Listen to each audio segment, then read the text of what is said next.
Joie pour les cœurs qui cherchent Dieu. Cherchez le Seigneur et vous serez affermis. Recherchez sans trêve sa face.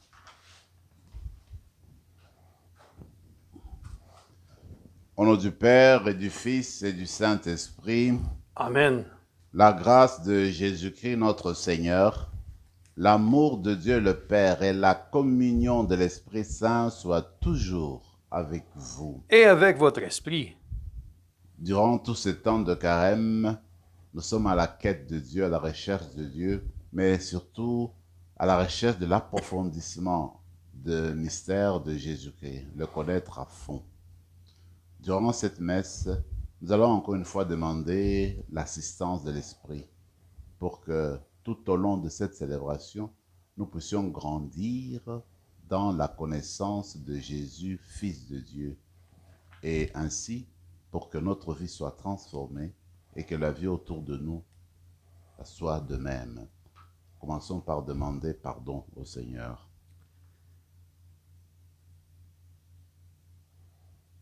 Je confesse à Dieu Tout-Puissant, je reconnais devant vous, frères et sœurs, que j'ai péché en pensée, en parole, par action et par omission. Oui, j'ai vraiment péché. C'est pourquoi je supplie la Vierge Marie, les anges et tous les saints, et vous aussi, mes frères et sœurs, de prier pour moi, le Seigneur notre Dieu.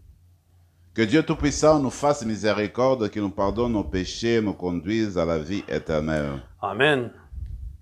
Seigneur, prends pitié. Seigneur, prends pitié. Ô Christ, prends pitié. Ô Christ, prends pitié. Seigneur, prends pitié. Seigneur, prends pitié. Prions le Seigneur.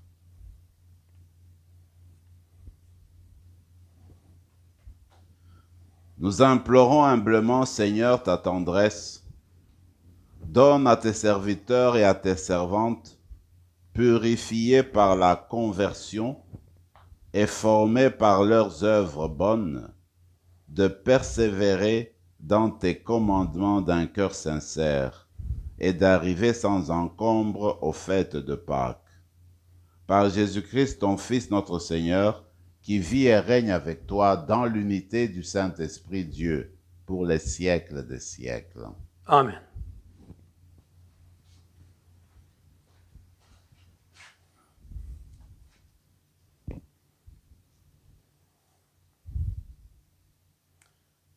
Du livre de l'Exode. En ces jours-là, le Seigneur parla à Moïse. Va, descends, car ton peuple s'est corrompu, lui que tu as fait monter du pays d'Égypte. Ils n'auront pas pris longtemps à s'écarter du chemin que je leur avais ordonné de suivre. Ils se sont fait un veau en métal fondu et se sont prosternés devant lui. Ils lui ont offert des sacrifices en proclamant « Israël, voici tes dieux qui t'ont fait monter du pays d'Égypte. » Le Seigneur dit encore à Moïse « Je vois que ce peuple est un peuple à la nuque raide. Maintenant, laisse-moi faire. Ma colère va s'enflammer contre eux et je vais les exterminer. Mais de toi, je ferai une grande nation. » Moïse apaisa le visage du Seigneur son Dieu en disant « Pourquoi, Seigneur, ta colère s'enflammerait-elle contre ton peuple, que tu as fait sortir du pays d'Égypte, que ta grande force et ta main puissante? Pourquoi donner aux Égyptiens l'occasion de dire « C'est par la méchanceté qu'il les a fait sortir. Il voulait les tuer dans les montagnes et les exterminer à la surface de la terre. Reviens de l'ardeur de ta colère. Renonce au mal que tu veux faire à ton peuple. Souviens-toi de tes serviteurs, Abraham, Isaac et Israël, à qui tu as juré par toi-même, je multiplierai votre descendance comme les étoiles du ciel.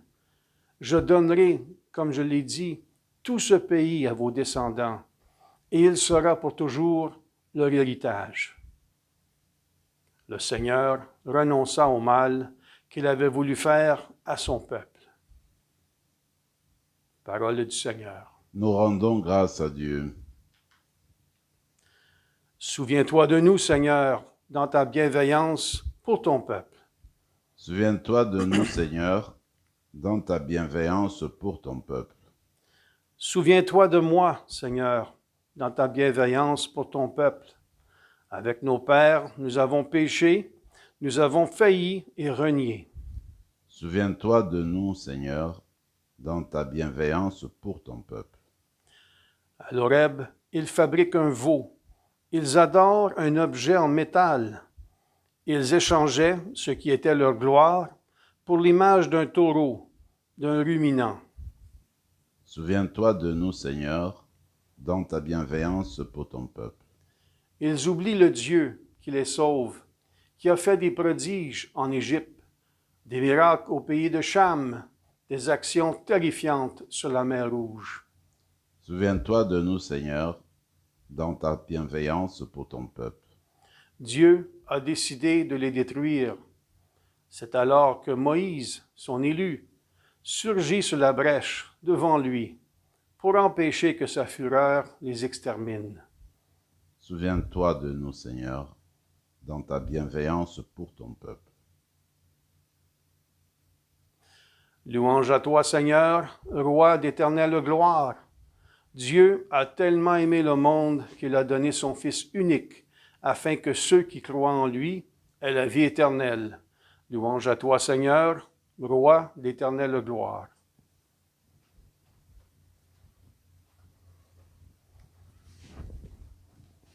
Le Seigneur soit avec vous. Et avec votre esprit. Évangile de Jésus-Christ selon saint Jean. Gloire à toi, Seigneur. En ce temps-là, Jésus disait aux Juifs, « Si c'est moi qui me rends témoignage, mon témoignage n'est pas vrai. C'est un autre qui me rend témoignage, et je sais que le témoignage qu'il me rend est vrai. Vous avez envoyé une délégation auprès de Jean le Baptiste, et il a rendu témoignage à la vérité. Moi, ce n'est pas d'un homme que je reçois le témoignage, mais je parle ainsi pour que vous soyez sauvés. Jean était la lampe qui brûle et qui brille, et vous avez voulu vous réjouir un moment à sa lumière. Mais j'ai pour moi un témoignage plus grand que celui de Jean. Ce sont les œuvres que le Père m'a donné d'accomplir. Les œuvres mêmes que j'ai faites témoignent que le Père m'a envoyé. Et le Père qui m'a envoyé, lui, m'a rendu témoignage. Vous n'avez jamais entendu sa voix, vous n'avez jamais vu sa face, et vous ne le laissez pas sa parole demeurer en vous. Puisque vous ne croyez pas en celui que le Père a envoyé, vous scrutez les Écritures parce que vous pensez y trouver la vie éternelle. Or, ce sont les Écritures qui me rendent témoignage, et vous ne voulez pas venir à moi pour avoir la vie. La gloire, je ne la reçois pas des hommes. D'ailleurs, je vous connais. Vous n'avez pas en vous l'amour de Dieu. Moi, je suis venu au nom de mon Père, et vous ne me recevez pas. Qu'un autre vienne en son propre nom, celui-là, vous le recevez. Comment pourriez-vous croire, vous qui recevez votre gloire les uns des autres, et qui ne cherchez pas la gloire qui vient du Dieu unique? Ne pensez pas que c'est moi qui vous accuserai devant le Père. Votre accusateur, c'est Moïse, en qui vous avez mis votre espérance. Si vous croyez Moïse, vous me croiriez aussi, car c'est à mon sujet qu'il a écrit. Mais si vous ne croyez pas à ses écrits, comment croirez-vous mes paroles? Acclamons la parole de Dieu. Louange à toi, Seigneur Jésus.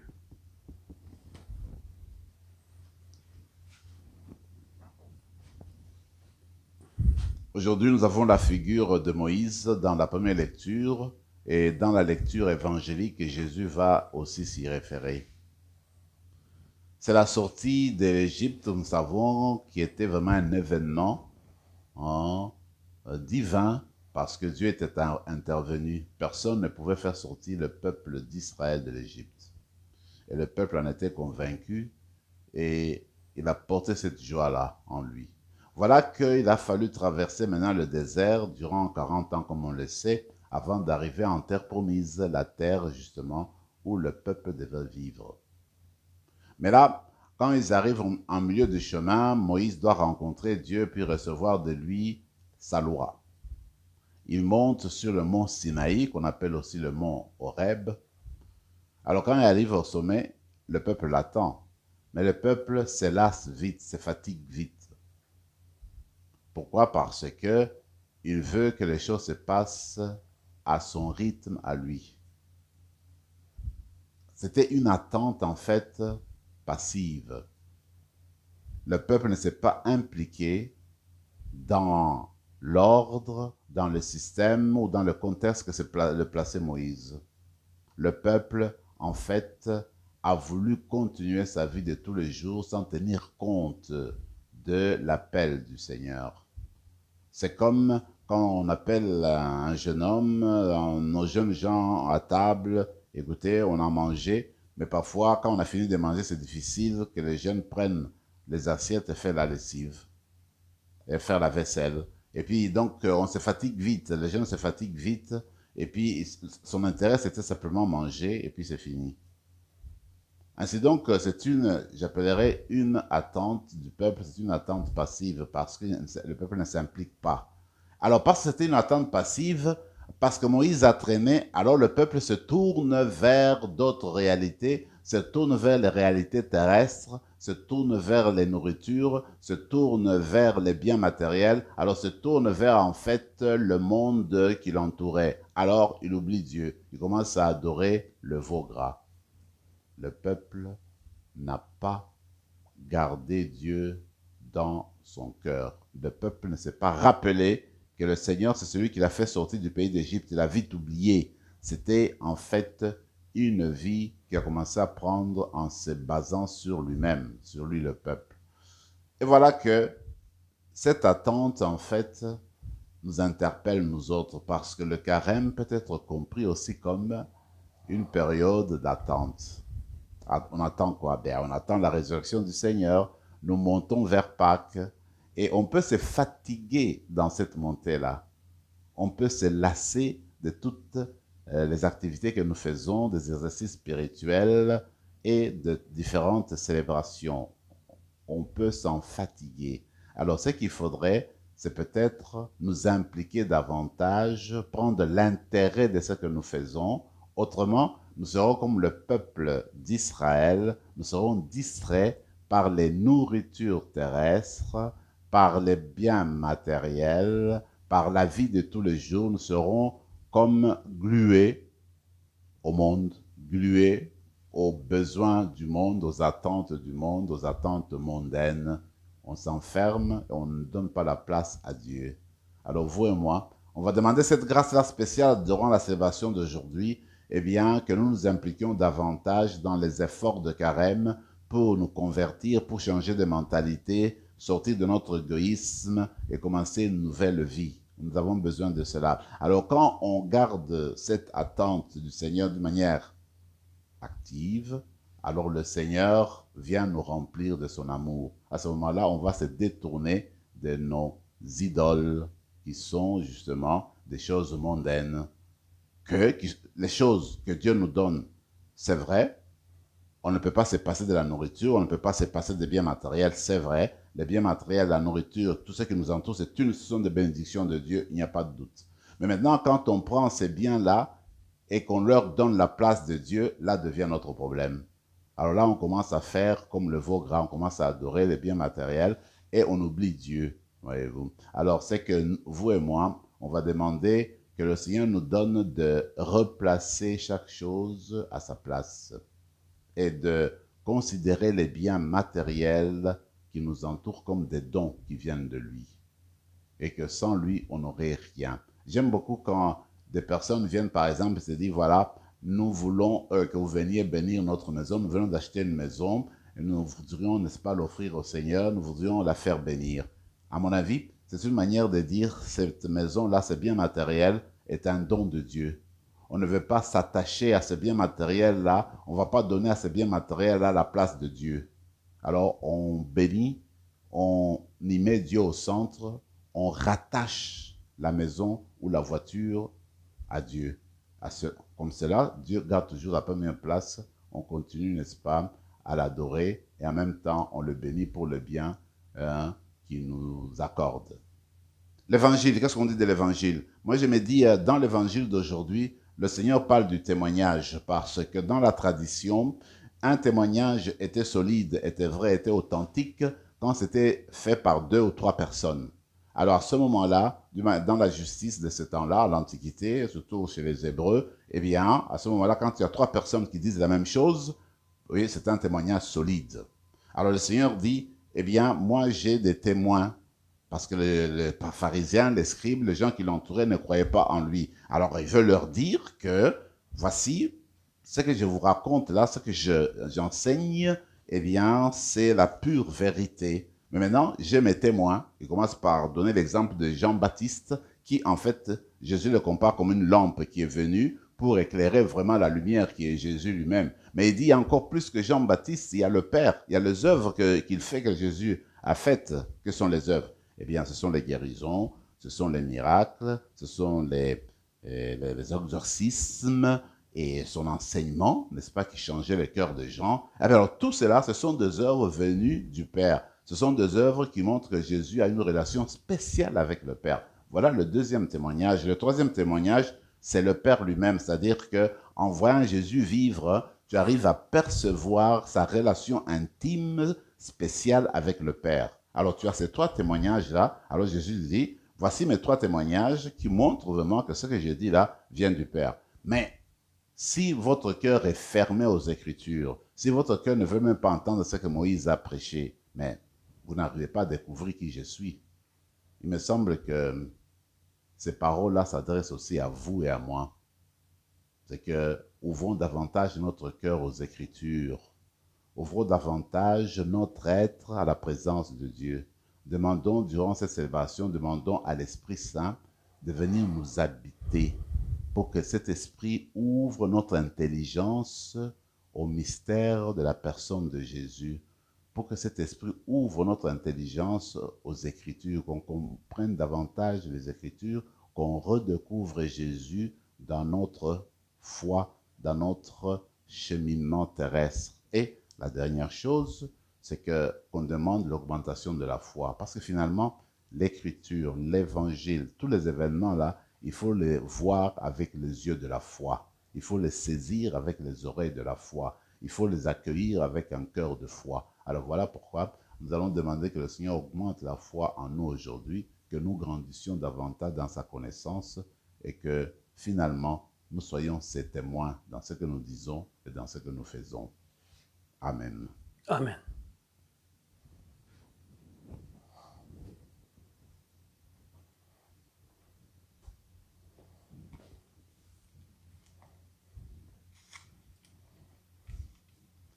Tu es béni, Seigneur, Dieu de l'univers, toi qui nous donnes ce pain, fruit de la terre et du travail des hommes et des femmes. Nous te le présentons, il deviendra le pain de la vie. Béni soit Dieu, maintenant et toujours. Comme c'est au sommet le vin pour le sacrement de l'Alliance, puisse mettre une à la divinité de celui qui a pris notre humanité.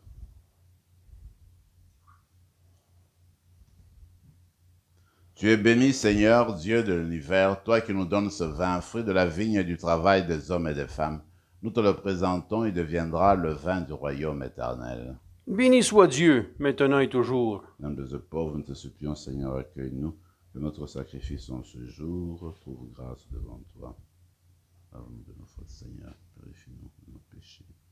Prions ensemble, mes frères et mes sœurs, au moment d'offrir le sacrifice de toute l'Église. Pour la gloire de Dieu et le salut du monde. Nous t'en prions, Dieu Tout-Puissant, toi qui connais notre faiblesse, que l'offrande de ce sacrifice nous purifie de tout mal et nous protège toujours. Par le Christ, notre Seigneur. Amen. Le Seigneur soit avec vous. Et avec votre esprit, Élevons notre cœur. nous le tournons vers le Seigneur. Rendons grâce au Seigneur notre Dieu. Cela est juste et bon. Vraiment, il est juste et bon pour ta gloire et notre salut de t'offrir notre action de grâce toujours et en tout lieu, Seigneur Père très saint, Dieu éternel et tout-puissant. Tu as voulu que nous te rendions grâce par nos privations. Elle rabaisse notre orgueil de pécheur et nous invite à suivre l'exemple de ta bonté, en nous faisant partager avec ceux et celles qui ont faim. C'est pourquoi, avec les anges innombrables, d'une seule voix, nous célébrons ta louange en proclamant. Saint, Saint, Saint, le Seigneur, Dieu de l'univers, le ciel et la terre sont remplis de ta gloire. Hosanna au plus haut des cieux. Béni soit celui qui vient au nom du Seigneur. Hosanna au plus haut des cieux. Toi qui es vraiment saint, toi qui es la source de toute sainteté, Seigneur, nous te prions, sanctifie ces offrandes en répandant sur elles ton esprit, qu'elles deviennent pour nous le corps et le sang de Jésus le Christ notre Seigneur. Au moment d'être livré et d'entrer librement dans sa passion, il prit le pain. Il rendit grâce, il le rompit et le donna à ses disciples en disant, « Prenez et mangez-en tous, ceci est mon corps livré pour vous. »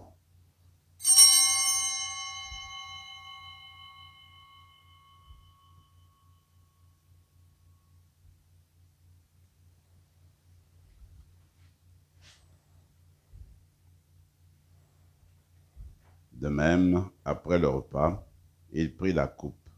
De nouveau, il rendit grâce et la donna à ses disciples en disant, « Prenez et buvez-en tous, car ceci est la coupe de mon sang, le sang de l'alliance nouvelle et éternelle, qui sera versé pour vous et pour la multitude en rémission des péchés. Vous ferez cela en mémoire de moi. »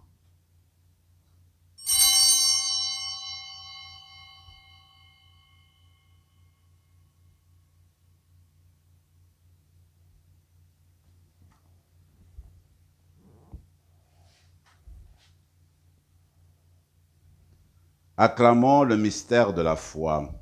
Quand nous mangeons ce pain et buvons à cette coupe, nous annonçons ta mort, Seigneur ressuscité, et nous attendons que tu viennes. En faisant ainsi mémoire de la mort et de la résurrection de ton Fils, nous t'offrons, Seigneur, le pain de la vie et la coupe du salut. Et nous te rendons grâce, car tu nous as estimés dignes de nous tenir devant toi pour te servir. Humblement, nous te demandons, qu'en ayant part au corps et au sang du Christ, nous soyons rassemblés par l'Esprit Saint en un seul corps. Souviens-toi, Seigneur, de ton Église répandue à travers le monde. Fais-la grandir dans ta charité, en union avec notre pape François, notre évêque Marcel, Yvan son auxiliaire, et tous les évêques, les prêtres et les diacres. Souviens-toi aussi de nos frères et sœurs qui se sont endormis dans l'espérance de la résurrection. Et souviens-toi dans ta miséricorde de tous les défunts. Accueille-les dans la lumière de ton visage. Sur nous tous, enfin, nous implorons ta bonté. Permets qu'avec la Vierge Marie, la bienheureuse Mère de Dieu, avec Saint Joseph son époux, les apôtres, Saint Rémy, et tous les saints qui ont fait ta joie au long des âges, nous ayons part à la vie éternelle, et que nous chantions ta louange et ta gloire par ton Fils Jésus, le Christ. Par lui, avec lui et en lui, à toi, Dieu le Père Tout-Puissant, dans l'unité du Saint-Esprit, tout honneur et toute gloire pour les siècles des siècles. Amen.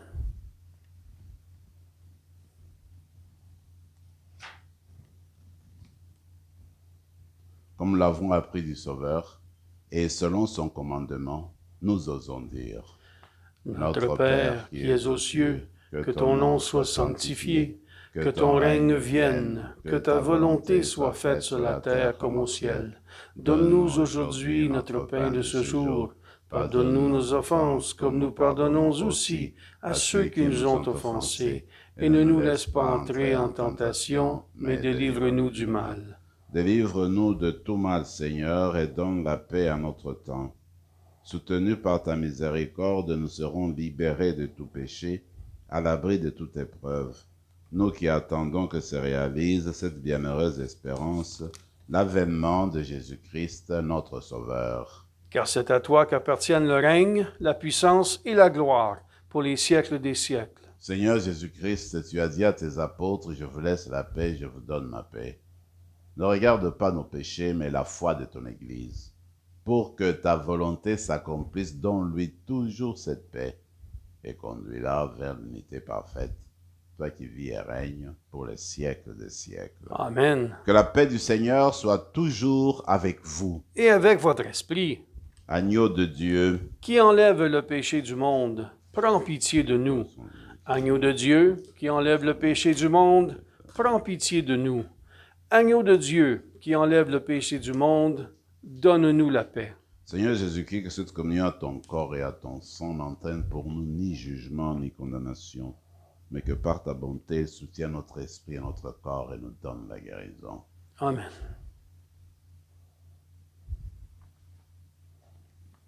Voici l'agneau de Dieu, celui qui enlève les péchés du monde. Heureux les invités au repas des noces de l'agneau. Seigneur, je ne suis pas digne de te recevoir, mais dis seulement une parole et je serai guéri. Que le corps et le sang du Christ nous gardent pour la vie éternelle. Amen.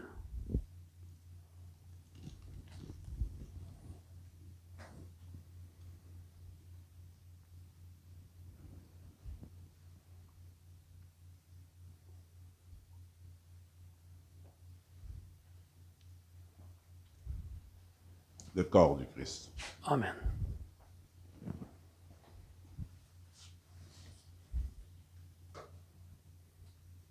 Prenons quelques moments de silence et de prière dans nos cœurs.